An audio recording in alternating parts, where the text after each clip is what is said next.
Fala galera, bem-vindos mais uma vez ao nosso projeto Eu Não Erro Mais. Meus queridos, nós estamos no módulo de Ecologia e hoje eu vou trazer para vocês os ciclos biogeoquímicos.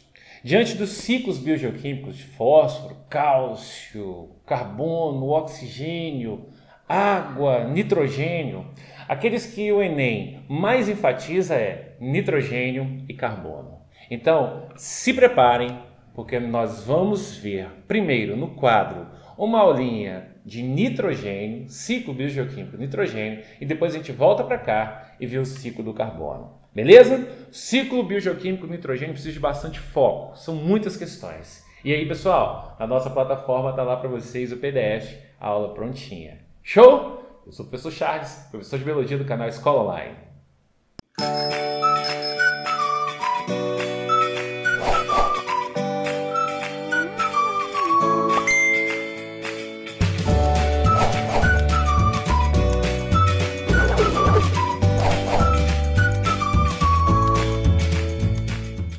Galera, o ciclo nitrogênio é muitíssimo importante, tanto realmente na parte prática biológica, o nitrogênio é muito importante, quanto em termos de provas. Só que é um ciclo biogeoquímico que é meio desafiante, tem bastante informação. Então a gente vai tentar ser o mais lento e organizado possível, eu aqui e você na hora de estudar. Divida o ciclo nitrogênio em passos. Por exemplo, você está vendo aqui atrás que eu coloquei moléculas em preto, setas. Decore a ordem delas. Depois decore nomes delas. Tá vendo? Você estudou 2 passos. Dominou um, vai para o outro. Ok? Esse ciclo, pessoal, é bem desafiante, mas a gente vence isso. Agora, olha só. Ciclo nitrogênio é importante em termos biológicos porque o nitrogênio é importante para que eu faça meus aminoácidos. Quando eu faço meus aminoácidos, eu faço as minhas proteínas. É desafiante também entender que o nitrogênio é necessário para as bases nitrogenadas. Para que, Charles? Bases nitrogenadas. Adenina, citosina, timina, guanina, uracila. São moléculas que eu vou usar para montar meu DNA e meu RNA. Agora, para e pensa. Já pensou? Eu não tenho aminoácidos para fazer proteínas. E aí, como é que eu faria, por exemplo, Charles, os meus hormônios proteicos? Meus neurotransmissores, que têm partes de proteína, são proteínas, Charles? Como é que eu faria meu DNA e meu RNA? Não existiria vida, não nos modos que nós conhecemos. É assim que funciona. Portanto, eu preciso muito do nitrogênio. Mas tem outro desafio, que é ter acesso a ele. 100% do nitrogênio que nós animais temos vem da nossa alimentação. E aí, eu dependo muito que esse ciclo ocorra para que eu realmente tenha isso na minha alimentação. Daí eu dependo muito, principalmente, de micro-organismos. Vamos ao ciclo? Vou te mostrar tudo o que eu disse. Olha só, galera. N2 é gás nitrogênio. Gás nitrogênio seta amônia. Ok? Gás nitrogênio seta amônia. Amônia em meio aquoso, íon amônio. Íon amônio indo a nitrito. Nitrito indo a nitrato. Nitrato voltando à forma de N2. Isso é um ciclo. Eu saio de um ponto, volto ao mesmíssimo ponto. Já sabemos ordem e sabemos nomes. Já andamos. Agora aqui, ó. Essa conversão de gás nitrogênio a amônia é a etapa que nós chamamos de fixação. E como bactérias vão fazer isso, a gente vai chamar de fixação biológica. Deixa eu escrever aqui para vocês. Vou escrever o nome das etapas em azul. Fixação biológica. Essa fixação biológica é feita por outras bactérias, como bactérias do gênero Azotobacter. É feita por cianobactérias na água, como bactérias do gênero Anabaena. Mas o destaque do Rhizóbio é imenso. Porque Rhizóbium são bactérias que vivem em relação mutualística com legumes. Legumes, Charles, é amendoim, lentilha, soja, feijão, entre outros. Quando você pega uma planta dessa, você consegue ver um nódulo macroscópico. Você não vai ver a bactéria, mas o nódulo que ela forma você vê. E o que elas estão fazendo, Charles? É isso, ó, galera. Pegando o gás que eu nem você consegue pegar, nenhum animal, convertendo a amônia.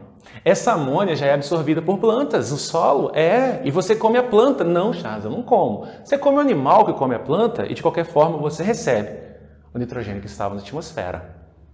Já entrou no ciclo. Perceberam, pessoal, porque é tão importante a fixação biológica? Mas não é a única forma de você ter amônia disponível. É possível que um animal excrete, excreção quer dizer eliminar resíduos do metabolismo celular, excrete amônia. Ou vai excretar ureia na urina, como eu e você, ou mesmo ácido úrico, como répteis, por exemplo. Daí você joga direto, ó, dentro do ciclo. Ou mesmo uma carne em decomposição, uma fruta em decomposição. Tem nitrogênio ali, Charles? Tem. Então bactérias vão converter o nitrogênio que está em molécula orgânica em inorgânico. Tudo isso joga amônia no ciclo, tá vendo, pessoal? E você chama essa etapa de amonificação. Vou escrever para você também, ó. Amonificação. Já demos 2 nomes. Bacana? Agora, a amônia dá para ser absorvida? Dá, mas as plantas amam realmente o nitrato. Então eu vou sair de amônia e vou chegar a nitrato agora. Primeiro passo, bactérias do gênero Nitrosomonas, são as principais, e gênero Nitrosococcus, utilizam a amônia como fonte de energia para produzir glicose. São bactérias que fazem quimiossíntese. Elas acabam deixando o nitrito. Nesse caso, a etapa se chama nitrosação. Tá aqui para vocês, ó. Vou escrever aqui rapidinho. Nitrosação. Transformar amônia em nitrito. Observa aí, galera. Mas o nitrito não é absorvido pelas plantas. Ele, aliás, é uma substância tóxica. Então eu vou converter nitrito em nitrato. Olha comigo. Como é que se chama isso, Charles? Nitratação.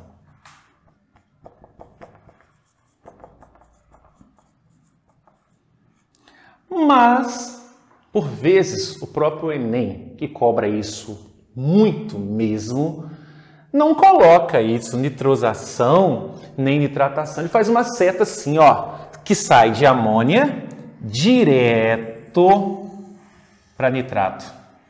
E ele fala assim, ó, isso é uma nitrificação. Gente, eu vou parar agora e vou te mostrar as formas de ver a mesma coisa. Primeira forma de ver. Pense, eu gosto bastante dessa. Pense, nitrificação é a soma da nitrosação mais nitratação. Ok? Ou pense assim, ó, as bactérias que estão convertendo a amônia até chegar a nitrato são bactérias nitrificantes. Ó, por quê? Porque o objetivo é chegar até nitrato. E eu acho que é por isso que às vezes eles colocam pra gente de nitratos diretamente, aliás, de amônia diretamente a nitrato. É uma boa explicação, porque provas fazem só essa seta direta muitas vezes.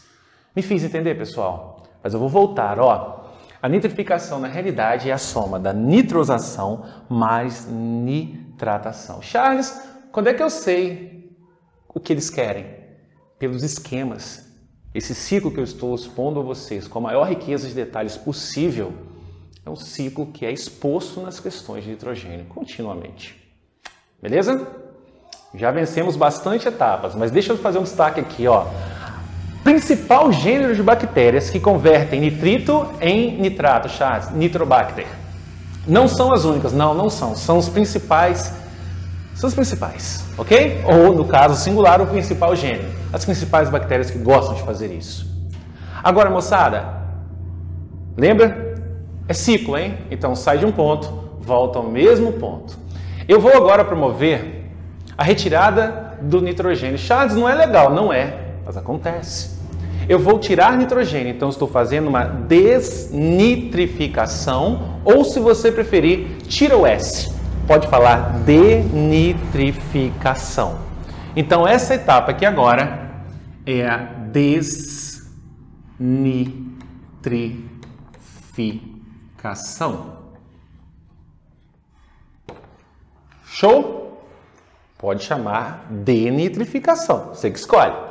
E ali eu não coloquei o nome da espécie, mas se te agrada, Pseudomonas denitrifica é o nome da espécie. Eu coloquei apenas o gênero. Ou são bactérias, singular ou plural, como você quiser, que pegam o nitrato do solo e acabam convertendo em nitrogênio atmosférico. Pessoal, essas bactérias são bactérias anaeróbias facultativas. Elas fazem isso, ó. Se tiver oxigênio no solo, elas utilizam o oxigênio como aceptor final de elétrons e hidrogênios. Se não tiver oxigênio, elas olham para o nitrato e falam assim: o nitrato é você mesmo que eu vou usar. E acabam tirando o oxigênio do solo. Então, um solo que não tem uma oxigenação adequada é um solo que vai perder nitrato continuamente. Anota isso aí, hein? Um solo que não é bem oxigenado é um solo que perde nitrato continuamente. Por que, Charles? Porque as pseudomonas vão utilizar o nitrato como aceptor final de elétrons e hidrogênios. Show? Mas é só assim, Charles, que o nitrogênio volta à atmosfera? Não. Eu te prometi que faria um ciclo bem completo. Existe esse tipo de desnitrificação também, queridos. E é possível até esse tipo de desnitrificação. Eu quero rebuscar apenas o último, mas eu quero que fique claro para todos os meus estudantes que eu posso perder nitrogênio vindo daqui e daqui também. Ok? Embora, geralmente, as provas cobrem apenas esse último aqui, ó. Apenas essa última etapa. Meus amigos, esse é o nosso ciclo do nitrogênio. Eu havia dito a vocês que não era fácil. O desafio não é simples, mas esse desafio está aí para ser vencido. Voltando aqui, pessoal, nós vimos o ciclo do nitrogênio e agora nós vamos ao ciclo do carbono. Vocês viram que o ciclo do nitrogênio tem que decorar nome de mudança de fase, tipo nitrosação. O que é uma nitrosação, Charles? O que é uma nitratação? Uma nitrosação, uma nitrificação, uma amonificação, uma fixação biológica. Quem faz? Muito rico. O ciclo do carbono, na realidade, a gente vai vê-lo, mas a gente vai problematizar o aquecimento global, que significa você intensificar o efeito estufa. Beleza? Mas a priori nós vamos pensar num ciclo que seja natural, algo normal. Então vamos pensar como é que o carbono cicla. Cicla quer dizer girar nessa atmosfera. Então vejam só. Primeiro eu vou emiti-lo. Quais formas você emite carbono, Charles? Tá aí, ó. Fermentação. Uma fermentação, tipo a fermentação alcoólica, emite CO2. Aliás, fermentação alcoólica que cai também, neném. Olha, a respiração celular aeróbia ou aeróbica, que eu e você fazemos, também emite CO2. Uma respiração celular anaeróbia também emite. E os processos de combustão, que são o centro da questão ambiental. No caso, o aquecimento global. Beleza? Então, vimos a emissão. Agora nós vamos pensar na captação. Olha a captação. Captação por meio da fotossíntese é a principal. É o principal viés que você deve se preocupar. Mas tem também a captação por meio da quimiossíntese, um processo menos intenso, mas ainda ser considerável. Então, dessa forma, você emite e você busca o carbono que foi à atmosfera. Certinho, gente? Sob controle aí? Então, vamos continuar. O ciclo, pessoal, como vocês veem, permite ou possui emissões e captações. Vamos fazer uma análise disso aqui. Vocês estão vendo ali a emissão de uma fábrica. Aqui, ó, emissão de gás carbônico a partir de uma combustão de algum tipo de combustível, talvez até um combustível fóssil. Moçada, aqui a gente vê uma captação, uma seta entrando na fotossíntese. As plantas, durante o processo fotossintético, elas precisam captar o CO2 da atmosfera. Mas as plantas também emitem. Elas emitem quando elas respiram. Ou mesmo, elas sequestram o carbono, elas absorvem o carbono, vão crescendo pelo acúmulo de carbono e um dia vão morrer. E esse carbono volta ao seu ciclo novamente. Ou mesmo elas produzem frutos que vão ser consumidos por animais. Aí o animal, como vocês estão vendo, um bovino morto, ele é decomposto. A decomposição nada mais é do que uma bactéria, um fungo que vai comer a carne desse bovino, por exemplo, devolvendo à atmosfera o CO2. E quando eles comerem, eles estão pegando a proteína, os carboidratos, ou mesmo os lipídios e fazendo respiração celular aeróbia, respiração celular anaeróbia, ou mesmo a fermentação, devolvendo de novo o carbono à atmosfera. Beleza? Temos as ovelhas também que estão respirando. Enfim, a árvore poderia estar também representando sua respiração, mas é um ciclo. E nesse ciclo, foco, fotossíntese de emissão, respiração celular aeróbia, de principal forma de, digamos, os organismos vivos macroscópicos, como nós, de emitir esse carbono. Show de bola? Se isso aí fosse estável, nós não teríamos problemas com o aquecimento global, considerando que o aquecimento global tem como seu principal gás o CO2, principal gás estufa. Galera, essa imagem mostra a mesma coisa, mas eu gosto dela porque assim, é uma outra visão. Mostrando aqui embaixo, olha aqui embaixo, ó, olha a minha seta, carbono armazenado dos combustíveis fósseis. Esse carbono, desde a primeira fase da Revolução Industrial, começa a ser retirado. Esse carbono fossilizado foi retirado da atmosfera, retirado do ciclo, há muito tempo. Mas, vendo nele uma matriz energética, o homem passa a utilizá-lo. Então, um carbono que saiu do ciclo há muito tempo passa a retornar a esse ciclo. Em adição a isso, pensa naquela árvore do lado esquerdo, como estava no outro desenho também do lado esquerdo. Corte-a.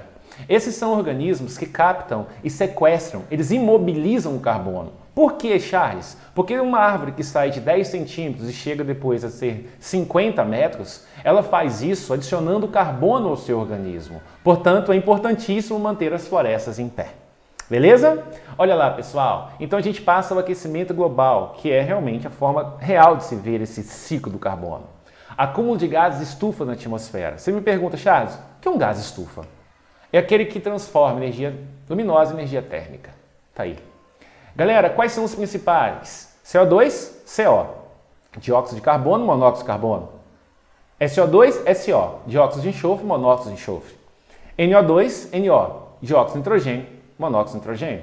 CH4, o metano e CFC. Esses são alguns deles, mas considerando também que o vapor de água que está na atmosfera também retém calor. Ele tem um papel estufa. E não se esqueçam que efeito estufa é algo benéfico sempre. Posso falar, efeito estufa às vezes é ruim. Está errado. Se você intensifica o efeito estufa, você tem aquecimento global e aí sim passa a ser ruim. Pelo contrário, é sempre benéfico. Beleza? Haja vista que se não existisse efeito estufa, a temperatura do planeta seria negativa. Moçada, olha aí. Principais causas são desmatamento, onde você retira a cobertura vegetal, você retira o carbono que está ali no corpo daquelas árvores e devolve à atmosfera. Além disso, você tira as árvores que estariam captando esse carbono e crescendo por acúmulo desse carbono. Sequestro de carbono. Produção de gado bovino, que produz muito gás metano, gado bovino, gás metano, e a queima dos combustíveis fósseis. Quem são esses combustíveis fósseis? Carvão mineral, gás natural e o petróleo. Show? Moçada, principais consequências são as mudanças climáticas, perda da biodiversidade, aumento do nível do mar, acidificação dos oceanos, degelo das calotas, aumento de furacões. Algumas dessas consequências eu selecionei questões para nós fazermos, além das questões que estão aí na plataforma para que vocês façam download logo, quanto antes. E aí a gente passa as questões. Na ordem que eu propus, começar pelo ciclo nitrogênio, na parte teórica eu vou começar também questões do ciclo nitrogênio. Vejam só. O nitrogênio é essencial aos seres vivos e pode ser adquirido pelas plantas, através da absorção pelas raízes e pelos animais, através da alimentação. Eu e você só incorporamos nitrogênio quando comemos. Sua utilização na agricultura, de forma inadequada, tem aumentado sua concentração no ambiente. E o excesso que é transportado para os cursos d'água tem causado a eutrofização, que é um problema ambiental que nós veremos em breve. Contudo, tal dano ambiental pode ser minimizado pela adoção de práticas sustentáveis, que aprisionam esse elemento no solo, impedindo seu escoamento para rios e lagos. Ponto. Esse é o texto que o INEP apresentou a você. Agora, vem enunciado com um comando. Qual o comando que a gente tem? O método sustentável, visando a incorporação desse elemento na produção, prevenindo tal dano ambiental, ou seja, não usar muito, usar de uma forma sustentável, ou seja, incorporar a quantidade de nitrogênio que realmente vai ser usada, sem colocar excessos que vão ir para o corpo d'água e causar eutrofização. Essa é a máxima. Então o que você faria? Você adicionaria minhocas à terra? Irrigação da terra antes do plantio. Irrigar, hidratar. Reaproveitamento de esterco fresco, descanso do solo sem adição de culturas. Ou fixação biológica nas raízes por bactérias. É óbvio, eu tenho total convicção de que você acertou. Para a questão I, se você ainda não fez a sua, e faça antes das minhas respostas. Pessoal, fixação biológica nas raízes por bactérias. Ou seja, se você tem uma cultura que não é de uma planta leguminosa, plante leguminosas de uma época do ano no seu solo, porque essas leguminosas vão incorporar ao solo grandes quantidades de nitrogênio, de várias formas, ou mesmo enriquecer esse solo com bactérias que fixam nitrogênio. Isso é importante, é um solo sadio, é menos gasto de dinheiro na agricultura.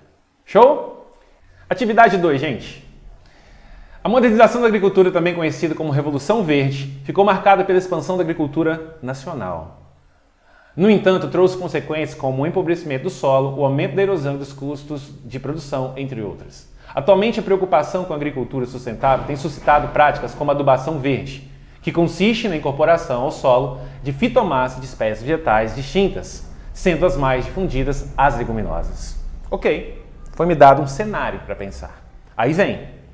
A utilização de leguminosas nessa prática de cultivo visa reduzir a... Quando você coloca leguminosas, você tem na raiz das leguminosas bactérias que fazem mutualismo com essas plantas.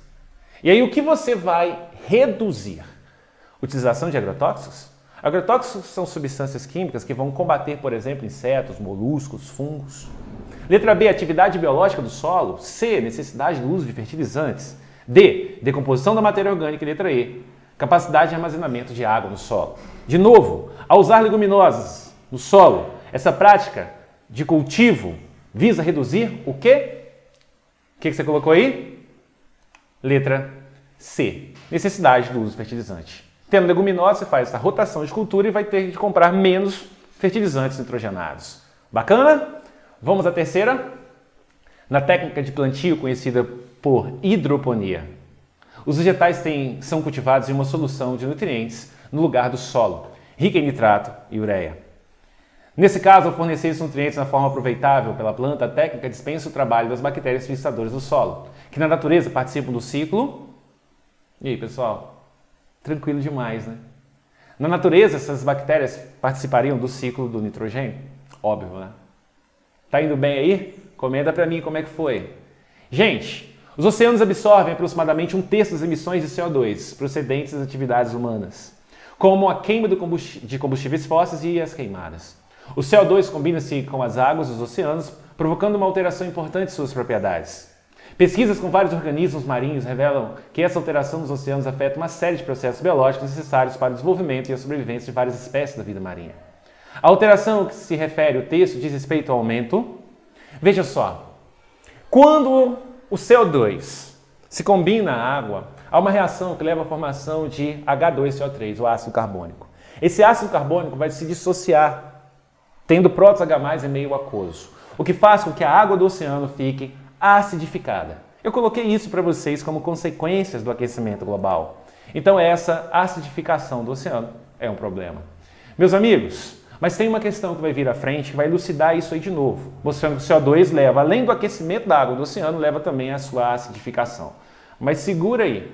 Antes a gente vai fazer essa questãozinha aqui para lembrar papéis do nitrogênio. Olha só. Recentemente, um estudo feito em campos de trigo mostrou que níveis elevados de óxido de carbono na atmosfera prejudicam a absorção de nitrato pelas plantas. Eu vejo muitos estudantes errando isso. Qual é a minha convicção?